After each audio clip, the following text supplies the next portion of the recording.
Hello everybody. I have another unboxing for you. I'm on the mental health break right now. I'm trying to get content out, but I'm not doing good. I'm not doing good mentally, so I think I'm kind of in a relapse. So I'm just going to film this unboxing to tie over in the meantime. And if you're on YouTube watching this, I will be posting some beats in the meantime, just to tie it over until I could actually get my mental health series out, because part of my frustrations is that it just won't freaking upload. I'm trying and trying and trying, but it's just not freaking uploading. It's just taking forever. So I'm going to work on that and get some more TikToks out of the way and some more Instagram reels out of the way, and probably post this on Facebook too, just in case. But today we are unboxing this. I had for a while, so I'm going to include a picture of what it looks like what it should look like when it first come out the package. This is going to be like, it's kind of going to be somewhat of a before when you first get it, and after a while when you have it for a while, but not quite. So let's get this started, because I had this since July-ish. July, yeah. This is the tarot kit from Profit. It retails for about $21.57 with Prime. Without Prime, it will be plus $2.99. So it'll be roughly around, I would say, $23, depending on what you get Prime or not. But I had Prime, so it was $21.57 for me. And I got this from Amazon US. And what's inside of it? Ooh, sorry. It comes with a note. I don't know if you're gonna, let me set this down so you can see it better. Comes with a note. I'm gonna leave it up here for a couple seconds so you can read it.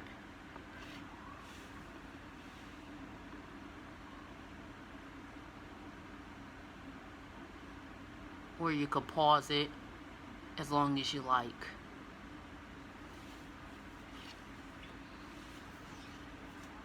It came with this book, this little booklet. It says instructions on the front, but it's actually a book that explains the history. It has the table of contents.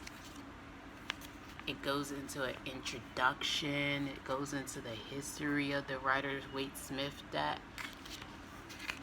It goes into how to start your practice with a few. It does a single tarot card spread, a three card spread, which is past, present, future, and it comes with a cross spread, which is a 4 card spread, which goes clockwise. And then it goes into each of the cards. Sorry, I'm flipping through this real fast, but there are like 78 cards in the deck, and ain't nobody got time to do all that. But I will actually go into each of the cards in another video, in another series. And this also goes into how to purify your deck. I don't know if you can see that or if it's too bright. How to purify your deck.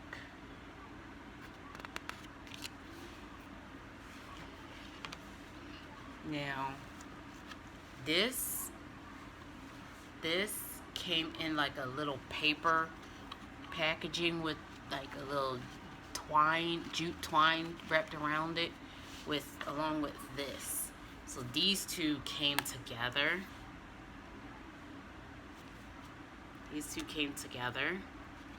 And this is the deck itself. It has the same design as the front of this. This is the black one. This is the one, I got the black one with the mandala print. It has a mandala print, but it has one with the holographic mandala print. It has one with this print on white. It's pretty cool, actually. And it also comes with this bag. Same mandala print. And the bag is lined on the inside, and it's to store your cards in. And it's believed that if you store your cards in the tarot bag, like the bag like this one, a special cloth, it will keep off negative energies from your cards, because black is the color black is like, it helps like draw out impurities, negative energies, all that good stuff. And one more thing here before I go into a book that I have for a while, but I like to recommend this book. It looks like a burlap bag, but it actually has stones in it. It has 7 stones in there.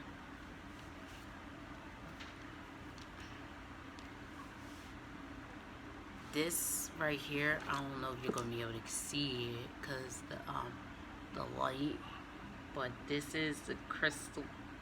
This is a clear quartz tumbled crystal. So it's amplify whatever energy. It's like a helper. It amplifies the stone it's paired with, or if you use it on the night of a full moon, it amplifies the power of the moon.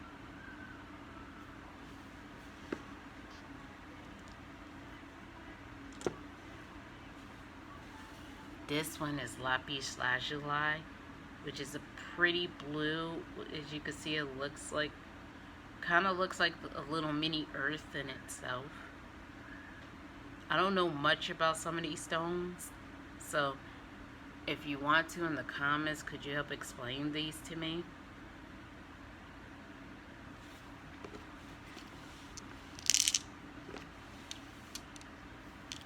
This next stone commonly would get confused with obsidian, but it does the same thing as obsidian. It's called jet. And it's supposed to draw out negative energies and impurities. But this is one of the stronger stones. So if you do use this outside of tarot, I would warn you to use this one in moderation. This is one of my favorite. This is actually one of my favorite, but another one of my favorites. It is the amethyst, which is this one is the purple amethyst. It's to help relieve anxiety. The purpose of it is to help relieve anxiety and bring calmness to the user or to everyone around it.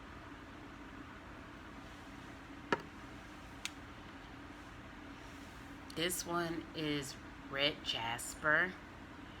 It has healing properties, so if you like have a stomach, you could place it on your stomach and it shouldn't bother you much, because this is like a mild stone. It's like a basic mild stone.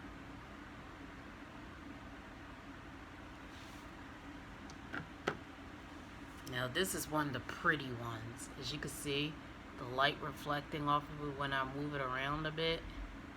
This is called tiger eye.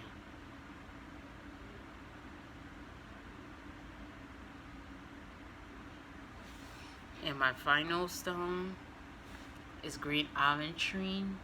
Aventurine. I forgot how it's pronounced, but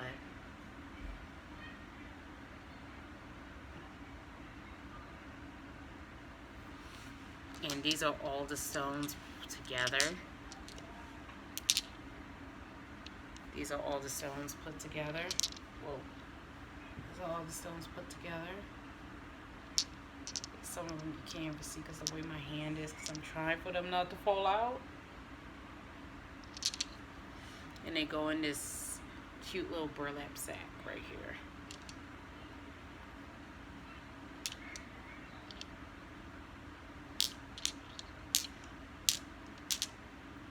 And I do recommend this for beginners, being as though it has the cards, the instruction book, and the stones.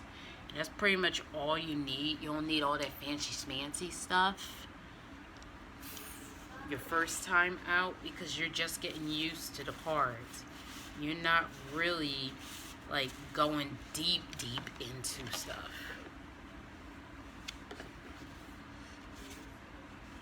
You're not really going deep into stuff.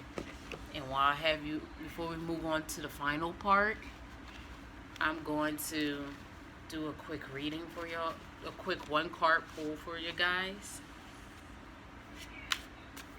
which I think I'm gonna start doing these mini one card pull videos on like my Instagram channel, on my Instagram. So if you're over on TikTok, please follow me on Instagram at AiyumiKei. If you're on Instagram, follow me over at TikTok on AiyumiKei, because my TikTok might go longer into the card meanings and stuff. But I will be posting back on my YouTube channel regularly. It's just that I had to take a break from that because I couldn't balance the two out. I couldn't balance all of them out for right now. Okay. Looks like it's might be a 2-card read. Alright. This card right here is the Magician. Now, according to the book, we're going to read from the book for those who don't really understand it, and then I'm going to give my own interpretation really quickly. The Magician right here, it says,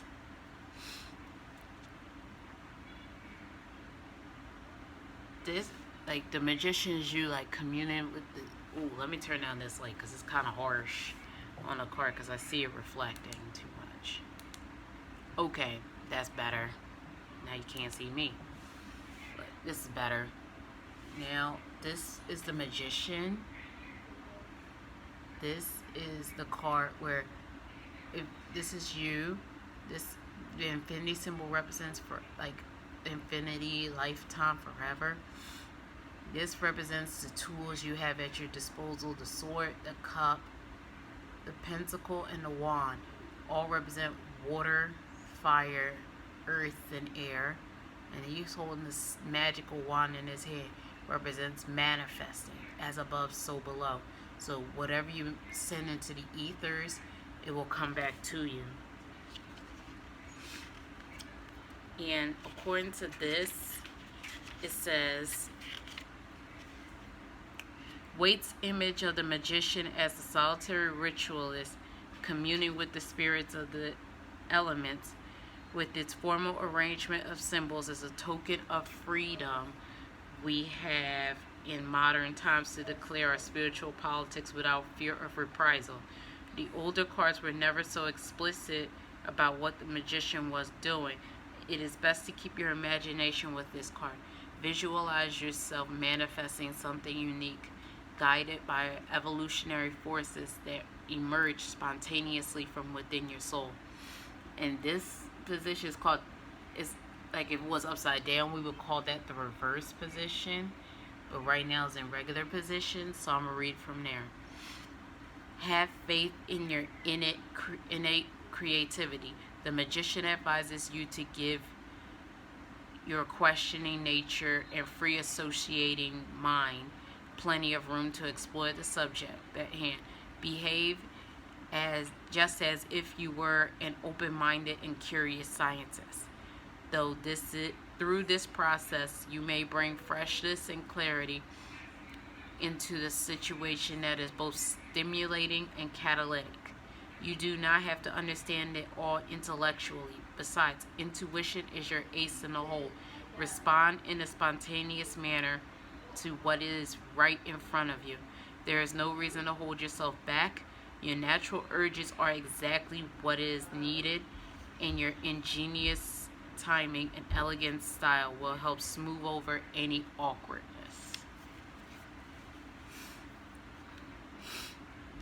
To sum it up, basically it's saying you have the power. Let me turn the light up for a minute. It's basically, ooh, now I'm flushed out. It's basically saying you have the power to create your own destiny. This card, you have the power to create your own destiny. As you can see here, as above, so below. You have the power to create your own destiny. Your destiny's in your hands. Whether you associate with a religion or not, or you're just a spiritualist, you have the power to create your own destiny in this card. And the next one, final one for this quick one, because I already feel like this video is running too long, is the Queen of Pentacles. As you can see here, she is sitting on her throne. She is holding she is sitting with the pentacle on her lap, like in a nurturing and loving manner. So this means, excuse me, I'm sniffling right now because I have allergies and everything going on. This says, traditionally representing the energy of the queen, this feminine guardian is endowed with enormous good sense and problem-solving energy, but she is not particularly entrepreneurial. She loves to advise, encourage, and empower those she gets involved with, studying their problems with them and setting them up to solve them. Traditionally, she was pictured as the Sibyl or Oracle, perhaps a tarot reader, who made herself available to people in need, no matter what their social class or status. In modern times, she will be found educating, healing, managing disaster aid programs, or a charitable drive of some sort. The Queen of Pentacles in